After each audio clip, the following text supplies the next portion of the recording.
पैसों का जिक्र नहीं है, पैसा वर्ड नहीं आया है, परंतु बार बार मिलने का, इस स्थान पर मिलो, उस स्थान पर मिलो, प्रिवेसी की बातें हुई हैं उस ऑडियो में। और लड़के वालों का ये आरोप है कि 30 लाख का लेन देन का हमारे से बात हुई है, जिसमें हम 18 लाख रुपए दे चुके हैं। लड़की के पिता से 7-8 लाख रुपए बरामद हुए और डीसी करनाल ने एक सिटी मैजिस्ट्रेट अपॉइंट किया, जिसने इमीडिएट उस के पिता को पकड़ा रैंडमली 7 या 4 लाख रुपए के साथ। वो लड़की का पिता जेल में है, माता जेल में है, करनाल जेल में। ये लड़की भी 1 महीने से जेल में थी, अब छूटी है। छूटते ही हमें इसने कॉल किया है। ये हमें बात पता नहीं थी, लेकिन जब कल हमें ये पता लगा कि तो जेल से जमानत पे है, फिर लड़की ने ये सारा हमें किस्सा सुनाया। अभी वो जेल में है, करनाल जेल में। लेकिन 2 बातें सोचने की हैं, पुलिस को ये वेरीफाई करना होगा बड़े डीपली। इसमें कमल गुप्ता जी के पास ग्रीवेंस गया, उन्होंने एक एसआईटी का गठन कराया है अनिल विज जी ने, जिसमें एसएचओ कनुप्रिया है, डीएसपी गौरव फोगाट है और एक तीसरा नाम मुझे ध्यान से निकल रहा है। 3 लोगों की एसआईटी गठित है, वो इसकी जांच कर रहे हैं। इस जांच को हमने और तेजी से करने के लिए कहा, क्योंकि इसमें उस बड़ी पुलिस अधिकारी का भी नाम आता है जो उसको सीआईए ले गई। उसके मुंह पर वो बार बार कहती यही ले गई थी मुझे, यही ले गई थी, यही ले गई थी, बार बार ये नाम देती है। ये फाइंड आउट करना बहुत जरूरी है कि सत्य कौन बोल रहा है। अगर लड़की का सत्य है तो सीआईए में इस तरह से लड़की को क्यों किया गया, ये फाइंड आउट करना जरूरी है। अगर लड़की गलत है, पैसे के लेन देन की वजह से वो सारी बात कर रही है, तो पुलिस का ये फाइंड आउट करना बहुत जरूरी है कि इनका जो कॉल डिटेल्स हैं, जो उनकी व्हाट्सएप वीडियो कॉल्स हैं, उससे पूरी बारीकी से जांच करना बहुत ज़रूरी है। लड़कियां अपनी बात को रखती हैं, उसमें कितनी सच्चाई होती है, इसको हनी ट्रैपिंग का नाम दें या इसको रेप से बचने के लिए, इल्ज़ाम से बचने के लिए पैसा देने का नाम लें, क्या इल्ज़ाम इसको दिया जाए, ये पुलिस को फाइंड आउट करना है बारीकी से।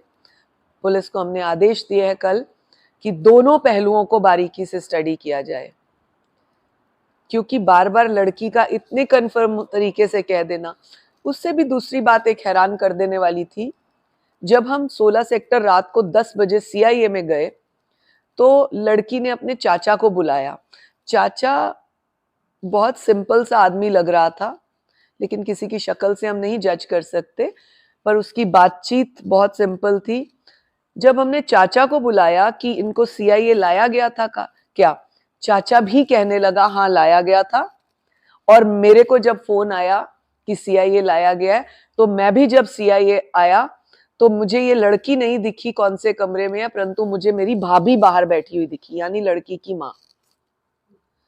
और पुलिस का कहना है कि लड़की से भी 4 लाख रुपए बरामद हुए हैं। अब ये पैसों की बरामदी के बाद ये सीआईए का ये फंडा बना है या ये सीआईए का ये सारा केस हुआ है और अब पुलिस बच रही है, ये दोनों की बारीकी से जांच होना बहुत आवश्यक है, क्योंकि इस केस का इफेक्ट और कई जगह पर लड़कियों पर पड़ सकता है। वो सच में इस तरह से प्रताड़ित की जाती हैं, या हनी ट्रैपिंग के केसेस में लड़कियां इस तरह की बात करती हैं, या रेप करने के बाद अपने आप को बचाने के लिए पैसा देकर पुलिस के साथ सांठगांठ की जाती है। ये तीनों एंगल्स को पुलिस को बारीकी से स्टडी करना है। मैं आपके माध्यम से माननीय मुख्यमंत्री जी को, माननीय अनिल विज जी को और यहाँ के एसपी को, तीनों को कहूंगी निवेदन के साथ कि इस एंगल को स्टडी करना बहुत जरूरी है, क्योंकि सीआईए में रोलर्स चलवा देना लड़की के ऊपर, ये बहुत बड़ा आरोप है। सीआईए का कहना है हमारे यहाँ औरतों का आना वर्जित है, और रोलर्स तो आजकल चलाए ही नहीं जाते। बहुत क्रिमिनल एक्टिविटी हो, जैसे कई मर्डर्स या कोई बहुत बड़ी फिरौती या कोई बहुत बड़ा कोई ऐसा इंसिडेंट हुआ हो, उसकी जानकारी लेने के लिए सीआईए में लाया जाता है। वो भी अपने तरीके से पूछताछ की जाती है, और इतनी छोटी लड़की को इस तरह से रोलर्स चलाना तो दूर दूर तक सीआईए का काम नहीं है। अब तीनों एंगल्स को स्टडी करना बहुत जरूरी है, गलती किसकी है, क्योंकि गलती पकड़ना बहुत आवश्यक है। तो पुलिस की जांच पुलिस कैसे कर पाएगी सही ढंग से? क्या उम्मीद करते हैं आप? हमने पुलिस को आदेश दिए कि हमें विद इन 5 डेज इस लड़की ने जो बयान दिए हैं, जो इस लड़की ने हमें स्थान बताए हैं, उनके ऊपर पूरा जांच करके हमें बताएं कि ये गलत बोल रही है या सही बोल रही है। आपका नाम लगाया है इसने, पुलिस का नाम लगाया है, एक अधिकारी का नाम लगाया है, बार बार 102% 102% ऐसे करके उस लड़की ने बयान दिया। हमने उस बयानों को रिकॉर्ड करा है। हम वो आपको नहीं दे सकते क्योंकि हमारी भी कुछ मजबूरियां हैं, लेकिन पुलिस को ये जांच करना जरूरी है। पर जांच निष्पक्षता से होगी, इसकी क्या होगी? हम बैठे हैं, हमने दोनों एंगल सुने हैं, हमने पुलिस को भी सुना है, हमने केस को भी सुना है, हमने लड़के को भी सुना है। तो पुलिस क्या निकाल कर लाती है उससे हम भी देखेंगे। और है कि टीवी सीरियल्स के अंदर जो महिलाओं की भूमिका खासकर है वो बड़ी नेगेटिव दिखाई जाती है। कई सीरियल्स के अंदर तो कालक भी पोत दी जाती है मुंह पर लड़के, तो उस पर महिला एक बार इस विषय पर ऑलरेडी पहले स्टेट नेशनल कमीशन में भी डिस्कशन हो चुका है और उन पर रोक लगाने की बात भी हो चुकी है। ये लेकिन अभी तक नहीं, मेरे को लगता है उसके बाद नहीं हुआ है।